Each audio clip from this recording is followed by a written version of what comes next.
Bonjour et bienvenue, voici notre tour d'horizon économique, géopolitique, énergétique et boursier. Nous sommes le vendredi 18 juillet et pour comprendre comment tourne la planète finance, c'est sur l'inforruptible et nulle part ailleurs.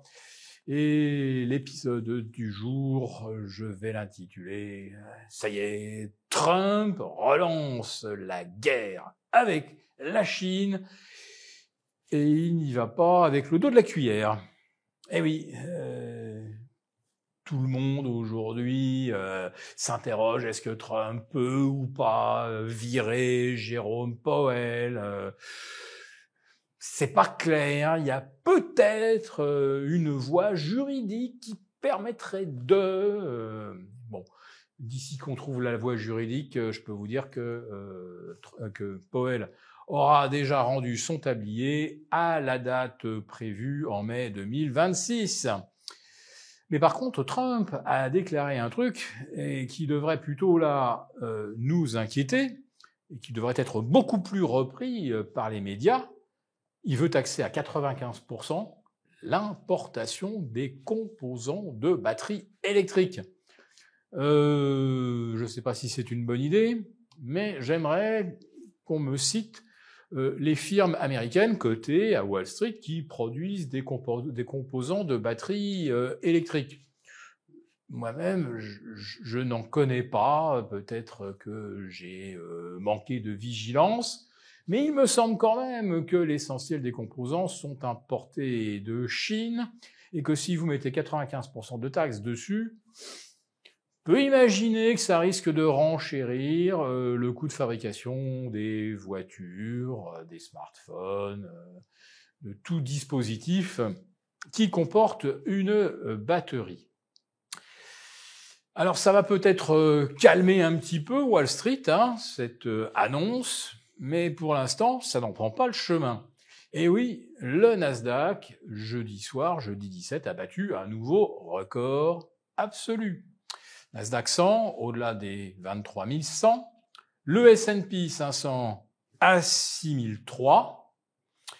Et ça y est, on va, il n'y a quasiment aucun suspense, aligner une troisième semaine de hausse sur 4 pour le Nasdaq et le S&P. Pour le CAC 40, on y a cru ce matin, on était en hausse de 0,5, on a reperdu, et donc c'est une semaine pour rien pour le CAC 40.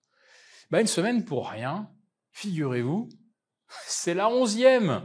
La 11e depuis le 2 mai dernier, le CAC 40 n'est allé nulle part.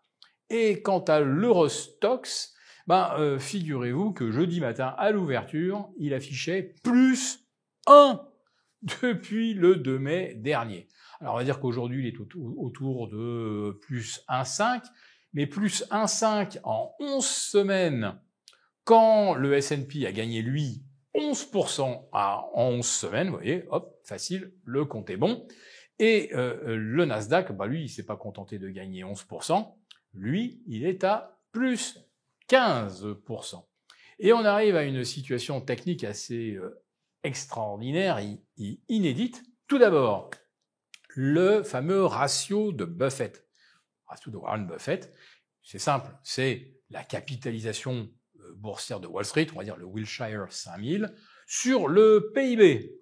Eh bien, on est à 210. Je vous rappelle que au sommet de la bulle de la grande excitation des dot-com, on était à 144. Nous sommes à 210. Nous sommes exactement 50% au-delà des pires excès, on va dire, de frénésie boursière qu'on avait pu connaître en mars 2000. Mais ça va plus loin, car les achats à crédit d'actions, et on va dire que 70 ou 75% des crédits qui sont utilisés pour aller en bourse servent à acheter des valeurs de l'IA.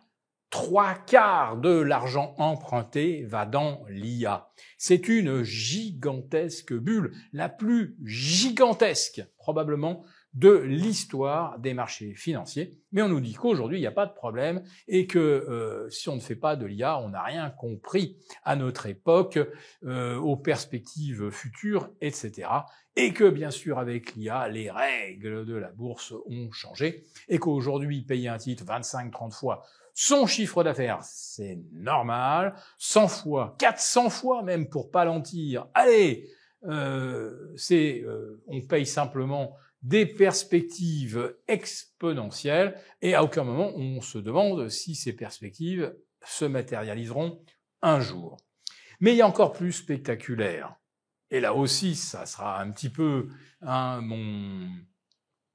petite marque, mon petit clin d'œil du jour. Nvidia, dont la capitalisation a atteint 4220 milliards jeudi soir, eh bien la capitalisation de Nvidia dépasse désormais dépasse désormais le PIB japonais, qui est de 4050 milliards de dollars. Voilà. Donc ça fait longtemps que Nvidia avait passé haut la main la barre des 3600 milliards de dollars, c'est le PIB français. Et maintenant, ça dépasse le PIB japonais, 120 millions ou un peu plus, je crois c'est 122 millions d'habitants. Et vous avez Nvidia où il n'y a même pas 120 000 salariés, mais c'est plus gros que le PIB japonais et il faut continuer bien sûr d'acheter du Nvidia. Tout va bien se passer. Alors en France, après les annonces de Bayrou, voici les annonces de Thierry Breton.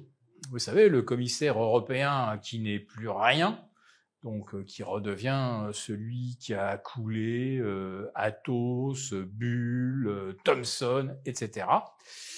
Eh bien, lui nous dit que c'est bien ce qu'a annoncé Bayrou, 2 jours fériés en moins, c'est bien, on devrait travailler davantage et plus longtemps.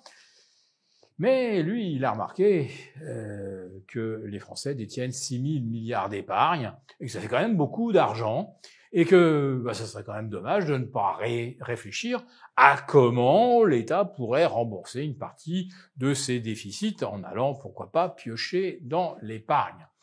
Donc, d'un côté, on attire votre attention avec les 2 jours fériés, pendant que les députés partent pour 10 ou 11 semaines de vacances estivales.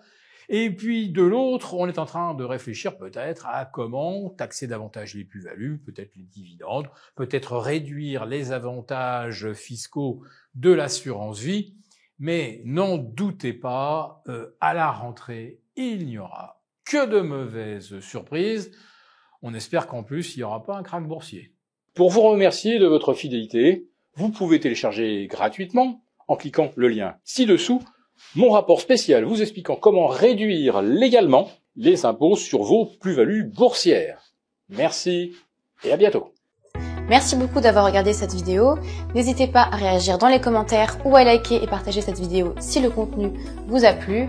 Et pour ne rater aucune de nos prochaines émissions, vous pouvez vous abonner à notre chaîne et activer les notifications. Et pour plus de contenu, n'oubliez pas que le dernier rapport rédigé par nos experts est accessible en cliquant sur le lien de description. On se retrouve tout de suite dans les commentaires et je vous dis à très bientôt pour une prochaine vidéo.